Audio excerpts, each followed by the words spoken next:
Hey, what is up YouTube, it's Overlord here, and today I want to talk about something that actually could ruin Halo 5 to some degree, and that is the new movement system. Now, I realize that I gave it some praise, and with good reason, but I personally feel that we need to talk about the flip side of the movement system, and how it doesn't necessarily work well with some of the aspects of an arena style shooter like Halo. So, let's get down to the gameplay first. So, the gameplay is faster paced than other Halos. Now, not necessarily in the time to kill, but in the movement itself. You can sprint, clamber, boost, and slide all at your leisure. Now, these things by themselves, not necessarily a bad thing. They cause the skill gap to widen exponentially, especially if the time to kill is as long as Halos or Gears of War's. However, they can downgrade the overall experience of the game if the netcode is slightly buggy, the hitbox isn't in sync with the character model at all times, or a lag compensation system is not put in properly. It can also hamper the gameplay if the game relies on a heavy amount of aim assist and bullet magnetism. Now, I can say that Halo 5 doesn't have very much aim assist, but it does feel like there is some bullet magnetism here and there, and it does cause problems when you mix it in with the faster movement of Halo 5. Alright, so a very good example of the bullet magnetism not necessarily working well with the new movement system is perhaps that you decide to take cover behind a wall.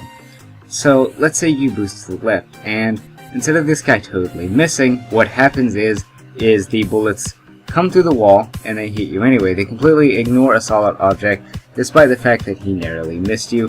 Now this sort of thing happened a lot in Halo 4 whenever they had an ungodly amount of bullet magnetism in game, and it was very infuriating to play the game, and it totally ruined the point of actually trying to work and get your gun skill higher and higher because the game just essentially gave it to you. Now, this sort of stuff happens mainly to people who don't have the best of internet.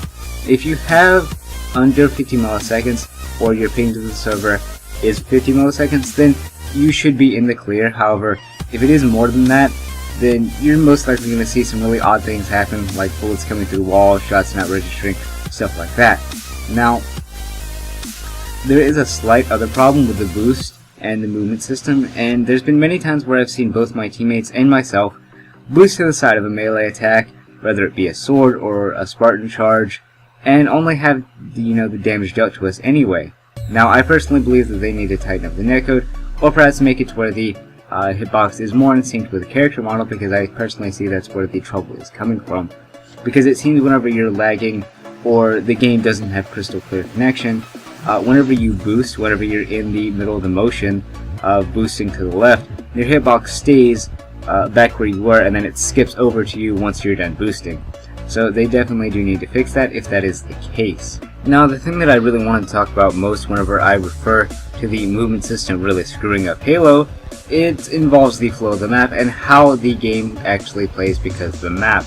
And I've noticed that the flow of the map and the spawns themselves haven't exactly been the greatest because of the movement system. Now, let me explain. If you ever played the old Call of Duties, they never necessarily had good spawns, but they always gave you a relatively safe spawn. Now, of course, you would here and there spawn in front of a bunch of enemies and die.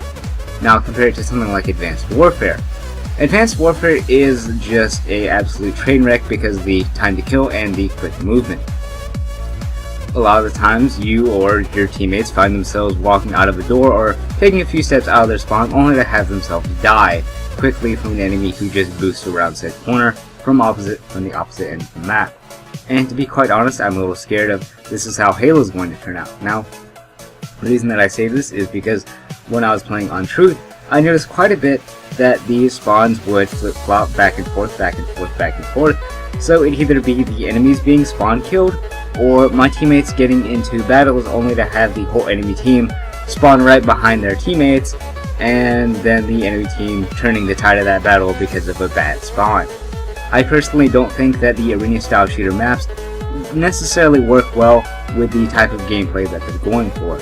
The maps need to be a little bit more open, they need to be a little bit wider and a little bit longer to accommodate for the quicker movement and the enhanced mobility that Halo 5 gives. Now, I personally think that they also need to remove some other things. It's not necessarily about the movement system, but I personally feel that there is the flinch mechanic in game I personally wish that they would remove it for the beta. It's not going to be in the actual game, but it completely throws everyone off, and you can never tell if you win a gun battle because you actually have better gun skill, or because the flinch mechanic threw the guy off a shot and got him killed. And that really degrades the competitive feel of any game, whether it be a Twitch shooter or something like Halo or Gears of War, a lean style shooter. So I personally do believe that they need to have, as again, the map's a little bit more open, and make it to where you can't cross the map off your spawn in 2 seconds by doing bunny hops down the middle of the map.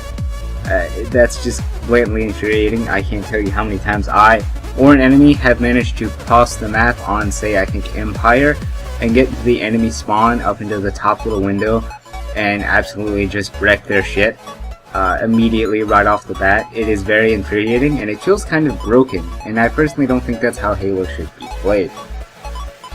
I personally think that if they are going to fully implement the new movement system, and they are going to have the maps like they are with no changes in sight for the arena style maps, then they should at least add in a classic game mode like Call of Duty did, where they get rid of the clan brain, they get rid of the boost, because then this appeals to both sides of the fan base. Neither side can necessarily argue over what they like or don't like about the movement system. Both sides are pleased by what is going on in game, and it appeals, as again, to basically all of the fan base, both who are on the side of the new movement system and those who aren't. I personally have quite a few friends who don't necessarily like the new movement system, who personally hate it, and I can see why very, very easily. It really kind of messes up the actual flow of the game, but I am for it just ever so slightly. I'm a little bit on the fence about it, to be quite honest, but I digress. If they were to really implement that, I can personally see Halo 5 being probably the best Halo and probably the most diverse. Now, along with its slew of game modes such as Breakout, and having both classic and non-classic game modes in there, that would really add some diversity. And just having essentially 2 types of games, or 2 versions of each game, one with the new movement system and one without, that would really work. And it would really probably make the best Halo yet. So I want to know what you guys think about Halo 5's new movement system, and how you guys think it works with the maps, and how it works whenever it comes to spawn in the actual gameplay itself.